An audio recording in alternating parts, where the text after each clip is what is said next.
എല്ലാ കൂട്ടുകാർക്കും വീണ്ടും സ്വാഗതം. കൂട്ടുകാരെ, എല്ലാവർക്കും സുഖമല്ലേ? അപ്പോൾ എല്ലാവർക്കും സുഖമെന്ന് വിശ്വസിക്കുന്നു ഞാൻ. എല്ലാവർക്കും സുഖമാവാൻ ദൈവത്തോട് പ്രാർത്ഥിച്ചുകൊണ്ട് നമുക്ക് ഈ വീഡിയോ തുടങ്ങാം. നമ്മളെല്ലാവരും അമ്പലത്തിൽ പോകാറുണ്ട്. നമ്മളെല്ലാവരും നമ്മളെ ഇഷ്ടദൈവങ്ങളെ പ്രാർത്ഥിക്കാറുണ്ട്.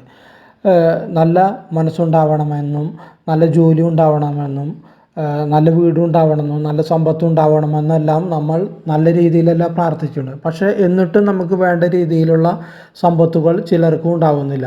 അപ്പോൾ നമുക്ക് അതിനുള്ള ഒരു ചെറിയൊരു പോംവഴിയാണ് ഇന്നത്തെ വീഡിയോയിലൂടെ കാണുന്നത്. അതായത് സമ്പത്ത് നിലനിർത്താനും കടബാധ്യത മാറാനും പ്രശ്നപരിഹാരത്തിനായി ഋണമോചന ഭാവത്തിലുള്ള ഗണപതി ഭഗവാനെയാണ് പൂജിക്കുകയാണ് വേണ്ടത്. സമ്പത്തും ഉണ്ടായാലും അനുഭവിക്കാനാവാതെ വരിക, എത്ര കഷ്ടപ്പെട്ടാലും സമ്പത്ത് നിലനിൽക്കാതെ വരിക തുടങ്ങി നിരവധി പ്രശ്നങ്ങളാണ് ഒട്ടുമിക്ക ആളുകളെയും അലട്ടുന്നത്. അപ്പോൾ അതിന് പ്രശ്നപരിഹാരത്തിനായി ഋണമോചന ഭാവത്തിലുള്ള ഗണപതി ഭഗവാനെ പൂജിക്കുകയാണ് വേണ്ടത്. അതിനുശേഷം ഋണകാരകനായ കുജനെ പ്രീതിപ്പെടുത്തണം. ഷഷ്ടിവ്രതം എടുക്കുകയും ഹനുമാന് പൂജ ചെയ്യുന്നതും ഹനുമാൻ ക്ഷേത്രത്തിൽ ദർശനം നടത്തുന്നതും കടബാധ്യത ഒഴിവാക്കാനും സമ്പത്ത് ഉണ്ടാക്കാനും സഹായിക്കും. അതുകൂടാതെ രാമായണത്തിലെ സുന്ദരകാന്ഡം സൗന്ദര്യ ലഹരിയിലെ 28-ാം ശ്ലോകം നിത്യേന ചൊല്ലുന്നത് കടബാധ്യത ഏറ്റാൻ സഹായിക്കും. ഒന്ന് നോട്ട് ചെയ്തോളൂ, ഇതിൽ സ്ക്രീനിൽ നമുക്ക് കാണാം.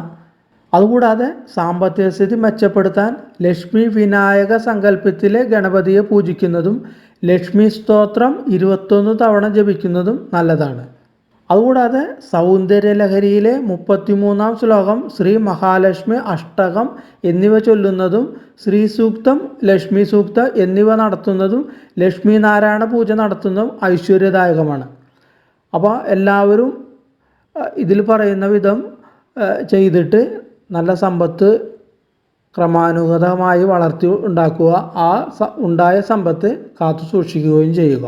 അപ്പോൾ എല്ലാവർക്കും വീണ്ടും ഒരിക്കൽ കൂടി നല്ല സമ്പത്ത് ഉണ്ടാവട്ടെ, നല്ലത് വരട്ടെ, ദൈവകടാക്ഷം എല്ലാവർക്കും ഉണ്ടാവട്ടെ എന്ന് പ്രാർത്ഥിച്ചുകൊണ്ട് ഈ വീഡിയോ ചുരുക്കുന്നു. എല്ലാവർക്കും നന്ദി, നമസ്കാരം.